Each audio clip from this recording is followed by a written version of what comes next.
nome é Gilson Coelho, e nós estamos fazendo aqui alguns filmes a respeito da jornada de consciência do cliente, do proprietário de farmácia, a respeito da sua loja, dos desafios que ele tem. Agora, qual seria o segundo pilar? O segundo são os métodos, os protocolos. Então, na UTI, a gente tem todos os indicadores de sinais vitais, mas dá uma olhada na UTI, verifique. Não sei se você já entrou na UTI, você vai perceber que existe protocolo rígido para tudo.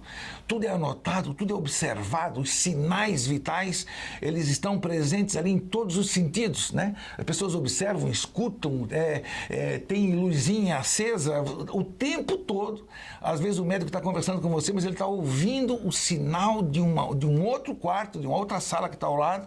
Então, o item 2 são os métodos, os protocolos. E agora, nesse ponto aqui, isso é uma diferença grande do nosso trabalho. Então, Gilson, mas qual é o método que você tem para CMV? Então, vamos lembrar que CMV pode ser de 50% a 70%, 75% do faturamento. Mas qual é o método? Bom, nós temos várias ações para derrubar o CMV, para fazer com que o CMV da loja diminua. Mas a principal delas, a mais importante de todas, é um método chamado os 7 passos da venda. Então, os 7 passos da venda é um atendimento, é uma forma de atender, né? Ao invés de vender determinados produtos que são mais caros para os clientes, que têm uma rentabilidade até menor para a farmácia, então os 7 passos é um atendimento diferenciado, humanizado, rentável, olha que interessante. Rentável para quem, Gilson? Rentável para o cliente, rentável para a farmácia, né? Ele é diferenciado, humanizado, rentável, tão rentável a ponto de fazer com que o CMV despenque. O CMV da loja, por exemplo, passe de 70 para 60 ou até menos, né? Agora, você imagina que ferramenta maravilhosa é essa, que faz baixar o custo da farmácia, mas também faz o cliente economizar, o cliente paga menos. Então, os 7 passos da venda é um atendimento diferenciado, humanizado, rentável e padrão. Então, muitas vezes eu pergunto assim, você tem métodos para atender os clientes? E a pessoa responde, não, Gilson, mas como assim método? É um método de atendimento. Aí não, a gente atende direitinho. Aí geralmente eu respondo assim, mas se você não tem método, cada um faz do seu jeito. E quando cada um faz do seu jeito, cada cabeça é uma sentença. Então, olha que interessante, você pode ter no mesmo dia atendimentos totalmente, no mesmo dia, ou na mesma semana, por exemplo, atendimentos totalmente diferentes para o mesmo cliente, pedindo o mesmo produto, só que ele foi atendido por pessoas diferentes. Então, o método de atendimento dos 7 passos da venda é o principal argumento para derrubar o CMV. Nós temos outros que a gente vai abordar aí nos outros filmes, tem outros métodos interessantes, mas esse é o principal.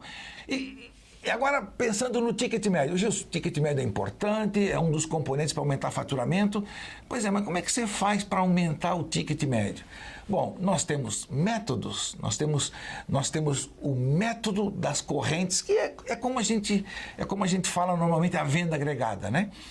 Todo mundo fala de venda agregada, eu escuto muito um discurso forte sobre a venda agregada, tem que fazer venda agregada, as pessoas dizem isso, os proprietários dizem isso, mas tem que aumentar a venda agregada. É uma ladainha, mas espera aí. A nossa recomendação é que a empresa ofereça um método, que a empresa mostre para os funcionários qual é a melhor forma de trabalhar, ensine para os funcionários o que é um método da corrente, o que é um gerador de tráfego, o que é um gerador de lucro. Olha que interessante isso. Normalmente os funcionários não têm muita noção sobre isso, então a gente ensina os métodos, mostra para o funcionário o que fazer, como fazer, faz simulação, orienta, explica. Então, a gente acaba conseguindo um resultado diferente, porque faz um trabalho diferente. Detalhe importante aqui, no ticket médio, normalmente, eu vejo evoluções muito pequenas, às vezes ridículas, né? Às vezes a gente observa meta para aumentar R$10, 10 centavos, 20 centavos, o ticket médio de um mês para o outro, ou às vezes R$2, R$3 de um ano para o outro. Nós temos casos excepcionais em que a gente consegue aumentar R$1, R$2, até R$3 de um mês para o outro, aumentando o ticket médio, fazendo o trabalho que a gente recomenda. Então, o ticket médio é o item, é o indicador, aumentar o ticket médio é a meta, mas o que nós temos e que diferencia? Isso é muito importante. Por que a tua loja ela começa a sair da situação difícil? É que você começa a falar das metas, mas você começa a falar dos métodos para atingir a meta. Então, é possível aumentar o ticket, R$1, R$2. Eu conheci casos excepcionais, nós temos cases na nossa consultoria de aumentar o ticket médio R$3 de um mês para o outro. É um trabalho excepcional, agora não é fazendo de qualquer jeito, né?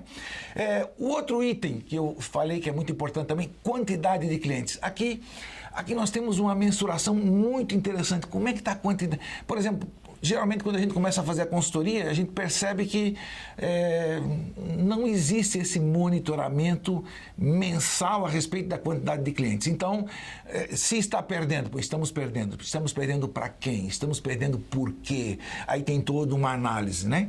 Então, aqui nós temos um método bastante interessante, que envolve compras, que envolve marketing. Gente, mas se você é uma empresa pequena, você é o comprador, você idealiza as promoções, as ações de marketing e você também garante a execução na loja, né? Então, a quantidade de clientes, monitorar isso, as ações para que isso melhore. Como é que a gente comunica para os clientes? Como é que a gente comunica as nossas promoções? Quais são os ambientes de comunicação? Por exemplo, nós temos como é que a gente comunica na área de influência primária da loja.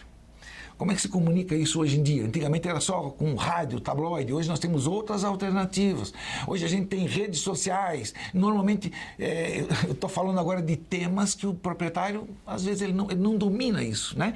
Como é que comunica, então, na área de influência primária da loja? Como é que comunica para quem passa em frente da loja? Como é que comunica dentro da loja?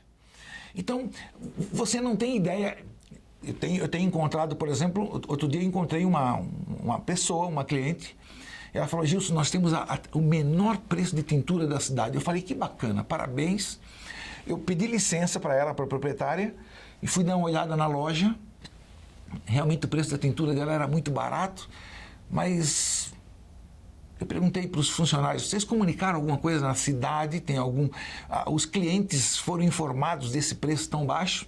Ela não tinha comunicado nada no nível de influência primária da loja, quer dizer, na comunidade, não havia nenhum comunicado disso, não tinha nenhum comunicado para quem passa em frente da loja e passava 2, 3 mil pessoas na frente da loja todo dia, não tinha nenhum comunicado sobre isso, e também dentro da loja não tinha nenhum comunicado sobre isso.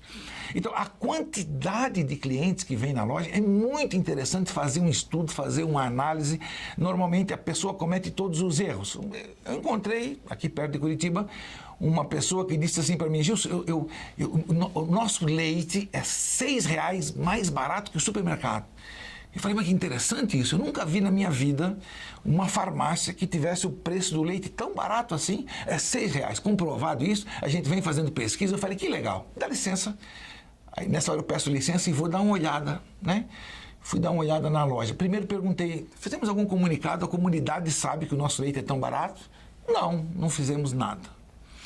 Olhei na frente da loja, um calçadão, na frente da loja, nenhum comunicado de que ali dentro existia o leite tão barato. E também dentro da loja, nenhuma etiqueta chamando atenção para isso. Então, olha que interessante. Ele baixou o preço, ele deveria gerar tráfego, ele baixou o preço, mas ele não trouxe tráfego para a loja, ele não conseguiu tráfego. Ele está cometendo todos os erros, né? Então, nesse item, quantidade de tickets, nós temos a meta. A gente monitora a meta, mas nós temos o método para atingir a meta. Onde está? Qual é o problema? Qual é a dificuldade? E aí começa a trabalhar, né? E o último aqui desses 4 grandes indicadores, né? Eu citei CMV, tem método. Citei ticket médio, tem método. Citei quantidade de tickets, tem método para melhorar esse item. E por último, as despesas. Aqui no caso das despesas, a gente também tem ferramentas interessantes para analisar a despesa, verificar se a despesa está absolutamente fora ou não. É um exemplo assim, são várias, mas são ferramentas muito práticas, muito úteis, né? Uma delas, por exemplo, eu gosto de chegar na loja e observar o placar, né? Teve muitas vezes chegar e 9-1 é o placar, por exemplo, às 9 da manhã. Você tem ideia do que é 9-1? Esse 9 a 1 que eu digo são 9 funcionários para um cliente. Aí ali pelas 11 horas eu vou de novo 9 a 1, 9 a 2. E lá no final do dia, lá pelas 6h30, 7 horas, a gente dá uma olhada. Aí tem, por exemplo, 7 ou 8 funcionários para 10, 11 clientes e tem fila. Então, a alocação dos recursos humanos na loja ao longo do dia está absolutamente equivocada, né? Então, o tema da despesa é muito interessante. Por muitos anos eu dizia, a despesa a gente não pode mexer, porque a maioria é custo fixo, mas hoje em dia a gente tem bastante ferramentas para identificar, assim, ferramentas muito óbvias, né? Então, interessante, no caso das despesas, a gente também tem ferramentas, tem métodos para fazer com que as despesas diminuam. Então, olha só, CMV tem método para baixar, ticket médio tem método para subir, quantidade de clientes tem ferramentas, métodos para fazer com que esse item também melhore, e no caso das despesas, a mesma coisa. Aliás, só aqui por falar em método, por falar em protocolo, eu queria dizer para você o seguinte, todas as lojas críticas que eu encontrei na minha vida, normalmente eu perguntava, e como é que estão os protocolos de Anvisa e CRF?